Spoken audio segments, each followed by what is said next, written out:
హి ఓం నమ శివాయ్. ఓం నమ శివాయ్. ఓం శ్రీ భద్రకాళీ సమేత వీరభద్రస్వామిని నమో నమః. మాతృ పితృభ్యో నమః. ఆచార్య అతిథిభ్యో నమః. శ్రీమాత లలితా త్రిపుర సుందరయే నమో నమః.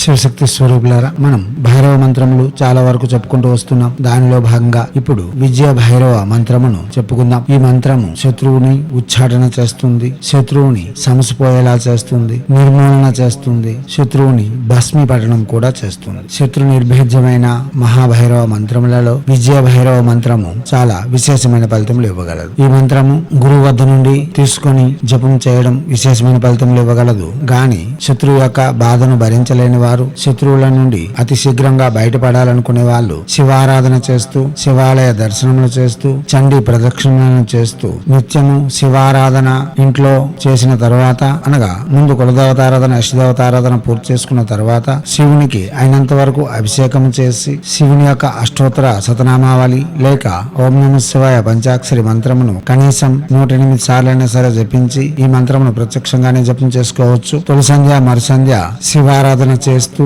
ఈ మంత్ర జపం చేయడం వలన విశేషమైన ఫలితములు ఇవ్వగలదు. ఈ మంత్రము 22 రోజులు, రోజుకి ఉదయం 8 మాలలు లేక తొలి సంధ్య మరు సంధ్య 4 మాలల చొప్పున జపం చేసుకుని 22 రోజులు పూర్తి చేసుకున్న తర్వాత మనం ఏ శత్రువుని ఉద్దేశించి ఈ మంత్ర జపం చేస్తున్నామో ఆ శత్రువు సమసిపోతారు. ఒకవేళ అటువంటి ఫలితం మనకు కనిపించినప్పుడు ఇదే మంత్రము తొలి సంధ్య మరు సంధ్య శివారాధన చేస్తూ రాత్రి 9 గంటల నుండి 12 గంటలలోగా తీక్షణంగా దీక్షా గంగన బద్దలై మంత్ర జపం చేస్తే ఎటువంటి శత్రువు అయినా సరే సమసిపోతారు. భైరవ ప్రసంగములను వినండి, అవగాహన పెంచుకోండి. ప్రత్యక్షంగానే జపం చేసి మీ యొక్క శత్రువుల నుండి అతి సునాయాసంగా బయటపడడంతో పాటు సకల విధములైన శ్రేయస్సులు, ధైర్య సాహసోపేతమైన జీవితము మరియు సమాజంలో మనకంటూ ఒక గుర్తింపు తప్పక లభించగలదు. దివ్యాత్మ స్వరూపులారా, ఇప్పుడు విజయ భైరవ మంత్రము.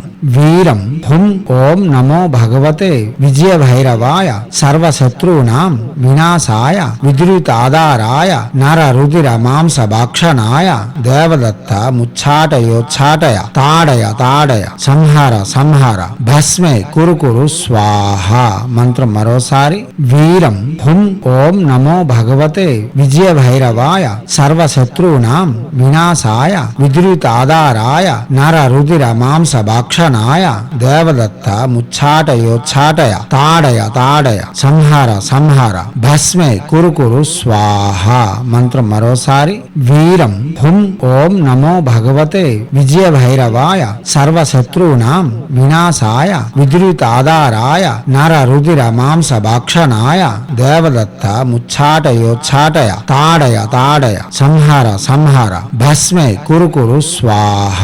దివ్యాత్మ స్వరూపులారా, వాచిక జపమే చేయండి. మానసిక ఉపాంశ జపం పనికిరాదు. ఎర్రని మరియు ముదురు చందనపు వస్త్రములు శ్రేయోదాయకము. రక్త చందనము, స్ఫటికము, రుద్రాక్షమాల శ్రేయోదాయకము. హైందవ సనాతన ధర్మంలో వస్తున్న విధానాలన్నీ వర్తిస్తాయి. సుస్నాతులై ఉంటూ శుచి శుభ్రతలు పాటిస్తూ ఈ మంత్ర జపం చేయవలసి ఉంటుంది. మనం ఇటువంటి మంత్ర జపములను చేసి మన యొక్క సకల భయముల నుండి బయటపడడంతో పాటు ఆనందకరమైన, శ్రేయోదాయకమైన, ఐశ్వర్యయుక్తమైన జీవితం కొనసాగించేందుకు హైందవ సనాతన ధర్మ ఋషులు మనకు అందించిన విద్యలు వినియోగించుకొని మన జీవితంలో మనం చక్కదిద్దుకోవడంతో పాటు భారతీయ సంస్కృతి సాంప్రదాయాలు కాపాడుతూ 10 మందికి ఉదాహరణ స్వరూపంగా నిలవాలని కోరుతూ ఎప్పుడూ మీ సేవలో రత్నశ్రీ హిందూ సేవా సమాజ్ ఆచార్య భీమసింగ్ రవికుమార్ అర్ అప్ నిఖిలానంద సాగర్ మహారాజ్.